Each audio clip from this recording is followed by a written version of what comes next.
I said to you at the break, everybody who's called so far has an accent. I've got this theory, though, that if we called you or the two fellows who called in the middle of the night and woke you up, there'd be no accent. It would just be a straight-sounding, normal kind of a thing. No, I think all three of us snore in Scotland, Scottish as well. Like that. You've never heard yourself snore. Oh, I wake myself up snoring, yeah. That's My bad. God, terrible. In '69, something else about Jack, and I always wanted to get a flavor from the other side. '69 in the Ryder Cup, Jack concedes Tony Jacquelin's very missable 3-foot putt, which meant that the match was tied, but the U.S. retains the cup on a previous win. Sam Snead, who was the U.S. captain, and the players were not exactly tickled by Jack's gesture. I think Americans generally, though, apart from the team, thought it was a particularly class act. What did it mean to you, and what was your sense of Jack on that particular occasion? It just showed the true colors of the man, basically. Jack has always been my idol. To me, he is the greatest golfer that has ever lived. But more than that, he's the greatest sportsman that's ever lived. Because you need to be a sportsman to do something like that. He had enough time to think in that pressure situation about what Tony had done for European and world golf by winning the Open Championship, and what missing that putt could have done in the same year by Tony losing the Ryder Cup. He's the only guy that I know of who could actually have thought under that pressure situation that by giving Tony that putt was going to make sure that what Tony had done by winning the British Open, and of course the previous Open champion prior to Tony had been my father-in-law in 1951. So Tony was the white god as far as European golf was concerned because of winning the Open. If he'd missed that putt, then the opportunity the European golf would have had to have blossomed would possibly have gone out of the window. And that's why that putt was given. Particularly given that the Ryder Cup fell in between his winning the British Open in '69 and, of course, the US Open the following year in a runaway, which really caused golf to explode in not only Great Britain, but in Europe as well. So particularly critical as it turned out. That's right. Let's go ahead and talk to Jim in Alabama. Hello, Jim. Hi. My question today was, if you, what was your greatest golf experience? Greatest golf experience. Greatest golf experience. Oh, Jim, that's a difficult one. I think really winning the Tournament Players Championship in 1981 was probably one of the greatest experiences of my life, due to the fact that it had been a fairly lean period prior to that over the previous 2 or 3 years. It was an important event and gave me a little bit of a fillip and the confidence to continue playing for a little bit longer. But I was saying to Peter earlier on, I'm one of these individuals that find it very difficult to remember the last round that I played, even sober. Once I get off the golf course, I forget about it. And I've never been one to really get that excited about winning an event. I don't know why, but I've often walked off the golf course after winning a tournament and felt, well, I should have done that in any case. There's been none of this punching the air, you know, that you often see with a lot of other people. Now, has there been a difference since you've stopped drinking? You've won a couple of times since, and you've won a couple of big things since. We don't have to go into those in detail now, but tell me the difference in the feeling. The feeling in '95 of winning the British Seniors after 14 years without a win, and coming back after being a recovering alcoholic, wondering whether I was ever going to be able to play half-decent golf again, beating Murph, which was great. I enjoyed that immensely. He didn't. And we will show that in a few minutes. Oh, you will you? Oh, that's right. Oh, good. I like that putt. It's one of, you will see that. I don't even go that far on my holidays. It's one of the longest putts I've ever held. But it was a great satisfaction. But there again, last year winning, nowhere near as exciting. So I don't know. Maybe there's something wrong with me. In this outfit, we could introduce you to tennis. Let's go ahead and talk to Ian, who's calling from Texas. Hello, Ian. Well, hello, Brian. How are you doing? Hi, Ian. Couldn't be better, thank you. Wonderful. I wanted to mention that the snoring problem you're experiencing comes from the McGarvey side of the family, and I suffer from the same problem. The whole family's been watching you. My Uncle Ian, you've played with in Troon. The whole family's been watching you. We're behind you 110%. And real quick, I just wanted to ask you, are you having fun on the Bermuda? I'm having a ball in America. But the one thing that I am looking forward to is getting away from these Florida greens. I'm not too keen on the grainy greens of Florida, although I do like the golf courses. If you don't grow up on them, it takes years to figure them out and get comfortable. But it's a fantastic, the whole circuit. The pros are a great bunch of guys, and of course the spectators. You're treated like kings over here. This is why every now and again I've got to go back home to get a swift kick in the backside from my wife to bring me down to earth. And pinch yourself. Yeah. We're going to take a short break. We'll be right back with Barnesy. Don't go away.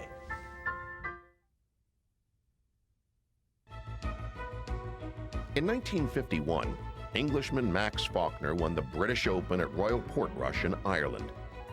In the early 1960s, Max Faulkner, behind the funding of a wealthy British banker named Ernest Button, took 5 young boys under his wing with the mandate to mold them into Open champions. They would come to be known, of course, as the Button Boys. They lived together, they ate only the best food, and even took etiquette classes together. Brian Barnes was one of the Button Boys. In 1964, he won the prestigious British Youths at the age of 18. Curiously, none of the Button Boys ever did go on to win an Open.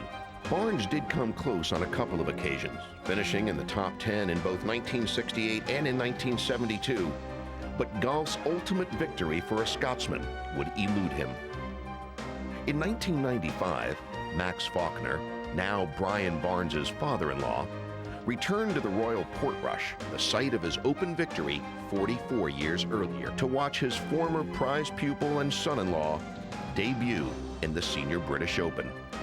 And in perfect storybook fashion, holding a final putt of some 50 feet on the 3rd hole of a playoff, Brian Barnes defeated American Bob Murphy to win the biggest tournament of his life.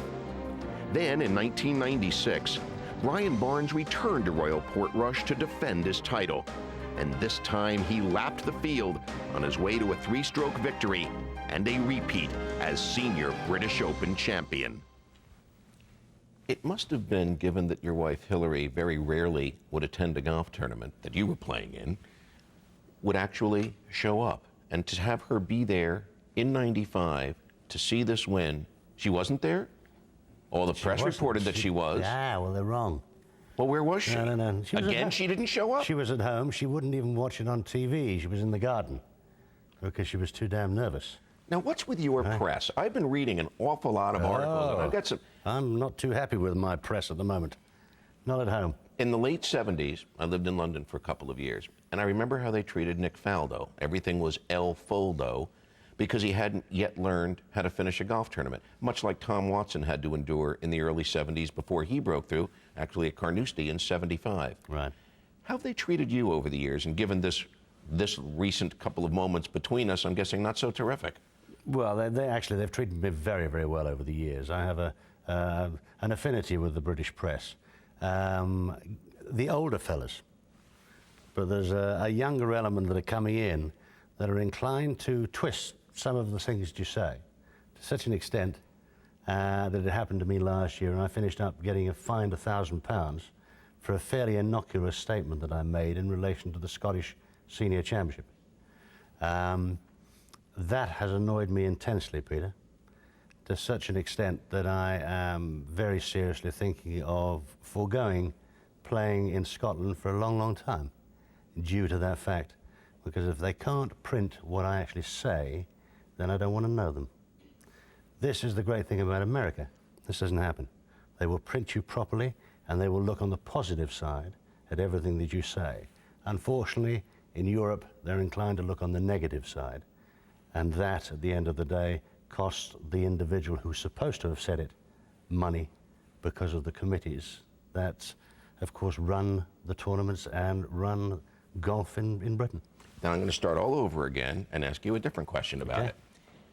How great was it to have your father-in-law, and I know he was there because I saw it on tape, who won his British Open at the same site 44 years earlier, to see his son-in-law sober, straight, his head on straight, playing some of the best golf that anybody's seen from a senior in a very long time? Oh, it was great. It was a fairy tale that came true, because I had been talking at my little club at home for a couple of years previous to the event, that the one thing I would love to do is, of course, to win the Senior British Open at the venue that Max won the Open, not the British Open, the Open. Let's get it right. The oldest championship in The golf. oldest championship in golf. So to actually have been able to do it was a fairy tale that came true. No director in films could have actually scripted it better, because what with that very long 50-foot putt, by the way, it was probably 90 foot at least. Do you need to see that again? 'Cause we No, can I always don't. cue that up. As I Okay. say, I don't go that far on my holidays. It was a long, long putt, and Bob is quite convinced it was well over 90 feet as well. And I think he's more correct than what was mentioned on TV. It was a great thrill. There was no doubt about that. To go back, win it again, was also equally a great thrill. Now, of course, I'm hoping that I'm going to have the opportunity of going back again this year, win it for the third time, and they did say last year that if I do win it for the third time, I might even be able to keep the cup. Now, that would be quite something. That would be terrific. I know when young Tom Morris won his third successive Open in 1869, they let him keep the championship belt. They didn't play the Open the next year, and then they resumed it, of course, in 1871, and that was the first time that they had the claret jug. That's right, yeah. Let's go ahead and talk to Gary in Michigan. How are you, Gary? How you doing tonight, gentlemen? Nice to be with Hey, you. Gary. Thanks for taking my call, Peter. It's a pleasure. Brian, I'd just like to know if there are certain characteristics present in your swing to accommodate the huskiness of your physique. and also, did you ever think of just maybe slapping some of these guys up in between holes to win some of these tournaments? And thanks for taking my call again. Gary, that's you've been very kind about my swing. I have So kind about your physique, though. I have a farmer's swing. As you can see, I'm fairly large on top. Because of that, I find it very difficult to keep my arms together. Now, the one thing that they always maintain is that you don't want to be much bigger than about 5'10" to play golf, and you need a chest that is concave. Now, I have a 48-inch chest, which makes it very difficult to get you to work your arms together in one piece. Now, consequently, it starts looking as though I'm hitting it very much with my shoulders and arms most of the time. That will never change, unfortunately. I know it's not pretty, but luckily it works, and that's all that matters.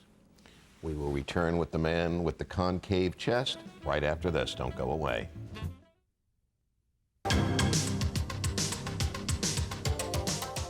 Every week you have a chance to email a question to our guest. The question this week for Brian Barnes is from Charles Hackett in North Carolina. Mr. Barnes, I believe I saw you, Di Reese, and Peter Alice in a charity match at Norwich around 62. Can't remember who the fourth was. I bet that makes three of us. Who do you see as the new young lions on the European tour?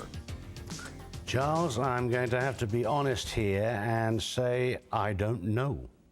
I'm afraid I haven't been watching the European tour that much over the last couple of years. So I can't give you an honest answer, I'm afraid.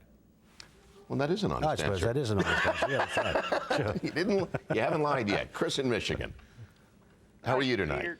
Great. Hi, Peter. Hi, Brian. Thanks for Hi, calling. Chris. Hey, I got a couple quick questions. First, Brian, I wanted to ask about the bracelet that you wear. Is that one of those that helps relieve arthritis pain in your wrist? And secondly, I wanted to ask you if you were involved in any 12-step programs to help you give up the drinking that you quit 4 years ago.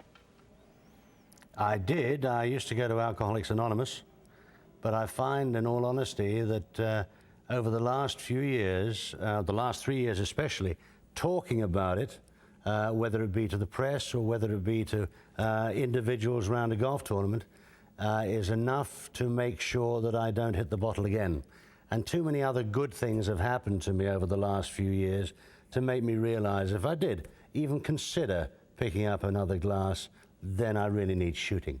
So I don't honestly feel, when the time comes, and it might, that I have to go and go to an AA meeting, then of course I will make sure, because it's a wonderful organization.